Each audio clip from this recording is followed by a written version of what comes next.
요한복음 12장 1절로 11절까지가 되겠습니다.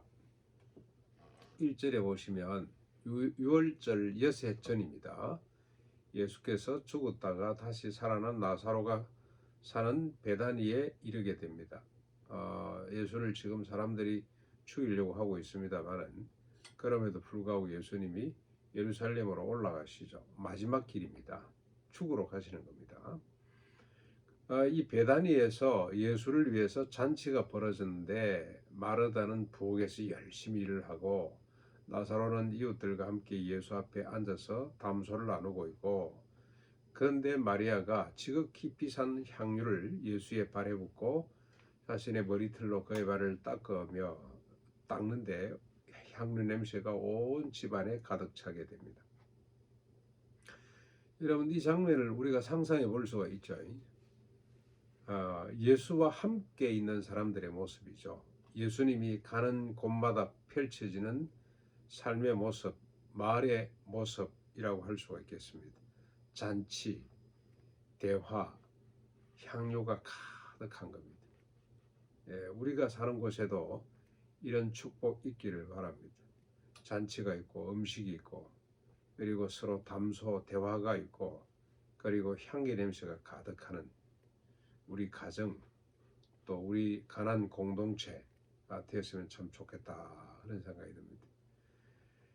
원래 이게 예수가 계시는 곳의 모습, 예수를 모시고 사는 사람들의 삶의 모습이라고 할 수가 있겠습니다.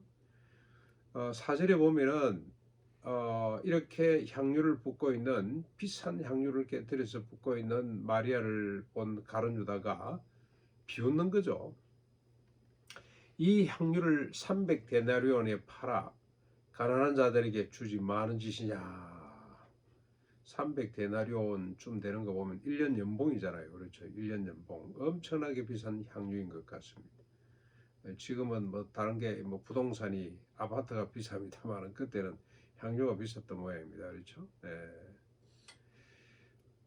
그런데 그가 이렇게 말하면 가난한 자들을 생각함이 아니라 찾고 훔치려고 한다는 겁니다. 이 가룟 유다 평소의 모습을 보면 가룟 유다가 이 돈이 탐이 나서 그랬겠나? 평소에 예수님의 가르침에 많은 회의를 품고 있었던 사람임에 분명합니다. 돈을 잡고 가난한 자들을 위해 낭비하는 것보다 더 발전적인 일에 써야 한다는 생각을 했던 사람임에 분명해요. 예수님께서 뭐라 그럽니까? 부자 청년에게 네 소유를 다 팔아 가난한 자들에게 주고 나를 쫓으라 그랬더니 그가 근심해서 돌아갔잖아요. 예수님이 한 말씀 하시죠. 부자는 천국 가기가 낙타가 바늘기로 통과하는 것보다 더 어렵다 그랬더니 제자들이 그러면 누가 천국 가겠냐? 그래, 사람은 할 수 없지만 하나님은 하실 수 있다. 그러면서 계속 가난한 자들 찾아다니고 가난한 자들에게 나눠주라 그러고 오병이어의 기적을 일으켜서 굶주린 사람을 먹이고 하는 것을 보고 가룟 유다는 아마 늘 이런 생각을 했을 겁니다. 이거 뭐 포퓰리즘도 아니고 이 뭐야 이거. 오늘 우리 정치권에서 이런 말 많이 하죠. 복지 예산을 올려야 된다 그러면 무슨 포퓰리즘이냐 그러면서 뭐 좌파냐 이러고 사람들이 비난하지 않습니까? 돈을 그런 데 써가 되냐? 돈을 더 생산적인 데 써야 되지. 아마 예수님의 평소 교훈에 불만을 품고 있던 나사로가 이 마리아를 이 가룟 유다가 마리아를 꾸짖다기보다는 예수를 지금 꾸짖고 있는 거죠. 그래서 그 마음속에 자꾸 이런 마음이 커지는 겁니다. 아이고 저 인간 저는 빨리 없어지는 게 맞다.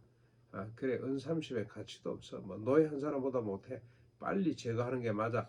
그래서 대제사장들하고 타협하는 거잖아요. 예수를 팔아먹지 않습니까? 배신하는 거죠. 그 마음속에 이런 마음이 싹 트고 있다는 겁니다. 저 예수님 말씀대로 살면 나라가 뭐가 되겠어?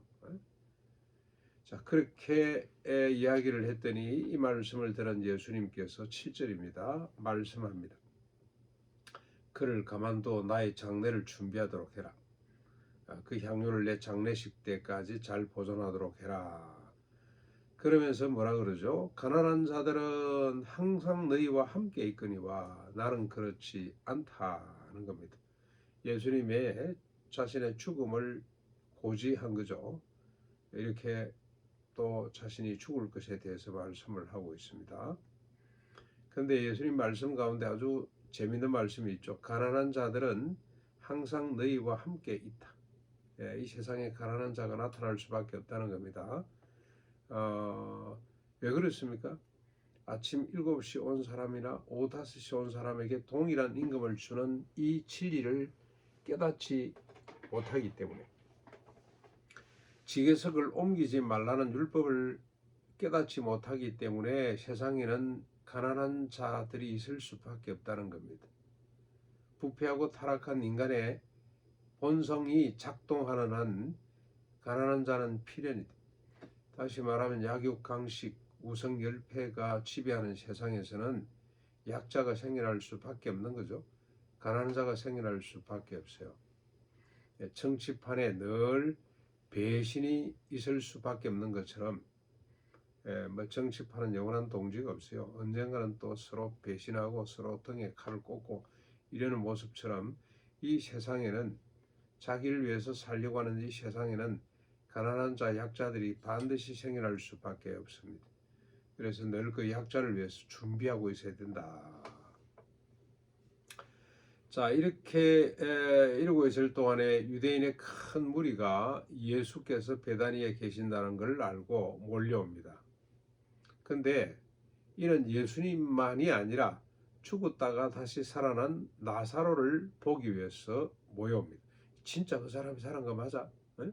예수님이 지금 베다니에 와 있대. 그 소문을 듣고 사람들이 와 몰려온 거죠.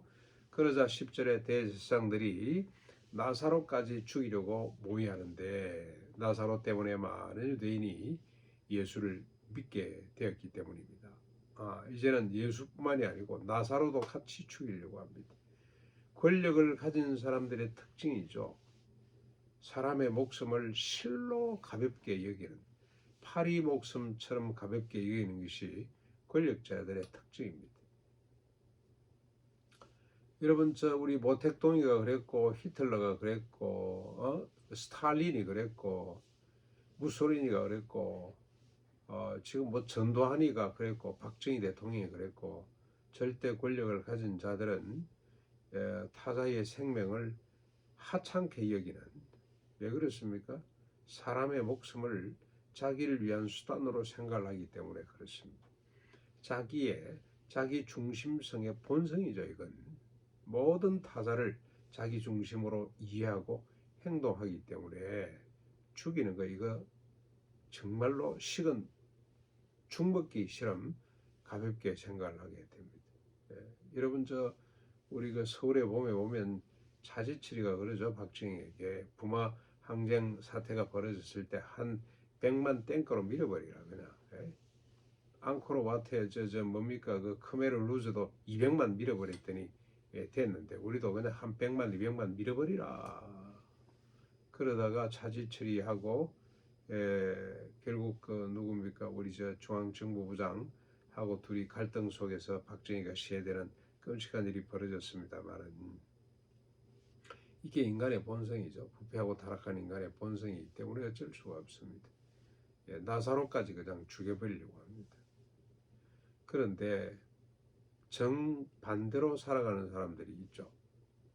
타자를 위해서 자기 존재를 부정하는 사람들이 생겨나기 시작하는 겁니다. 어떻게 생겨납니까? 십자가 부활로, 성령 부어주심으로, 거듭남으로, 다시는 자기를 위해 살지 않고 오직 그리스도와 타자를 위해 사는 사람으로 거듭나는 이 비밀, 이게 복음이죠. 복음이 달리 복음이 아니고 이게 복음입니다. 그런데 지금 우리가 복음을 너무 축소 왜곡해서 예수 믿고 죄 용서 받고 천당 가는 것 정도로만 생각해요. 그거 아닙니다. 그거는 100개 중에 100점 중에 한 30점, 40점밖에 안 돼요. 그것도 안 될 겁니다. 한 25점 정도 됩니다. 낙제 점수입니다. 복음이 뭐냐? 예수 믿고 죄 용서 받을 뿐만이 아니라, 죄는 뭐 때문에 나옵니까? 자기애적 욕망 때문에 나오는 거죠.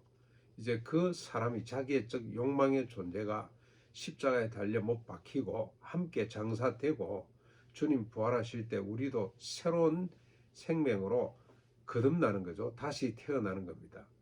어떤 모습으로 태어납니까? 다시는 자기를 위해 살지 않고 오직 그리스도와 타자를 위해서 먹든지 마시든지 뭘 하든지 하나님의 영광을 위하는데, 첫째는 다른 사람에게 거침이 되지 않고 시험거리가 되지 않고, 둘째는 모든 일에 모든 사람의 유익을 위하는 사람으로 우리가 거듭나게 된다는 겁니다. 성령님을 부어주셔가지고 이 거듭남의 모습으로 살아갈 수 있도록 그렇게 우리를 새롭게 해주는 것이, 이게 복음입니다. 복음. 이 복음을 들은 사람들이 사는 곳에는 아까 우리 마르다 집 잔치가 있고 대화가 있고 소통이 있고 그리고 향기 냄새가 가득한, 그래서 주변에 많은 사람들이 몰려오게 되는 이런 역사가 나타나는 것이, 이게 복음의 실체입니다. 이게 하나님의 소원하신 바입니다. 우리에게 약속하시고 성취해 주신 바입니다. 오늘도 우리가 이런 축복 가운데 살 수 있기를 바랍니다. 십자가 부활 그리고 부활의 능력으로, 성령의 능력으로 자기를 위해 타자를 부정하지 않고 타자를 위해서 자기를 부정하는 이런 아름다운 삶을 살아낼 수 있기를 주님의 이름으로 축원합니다.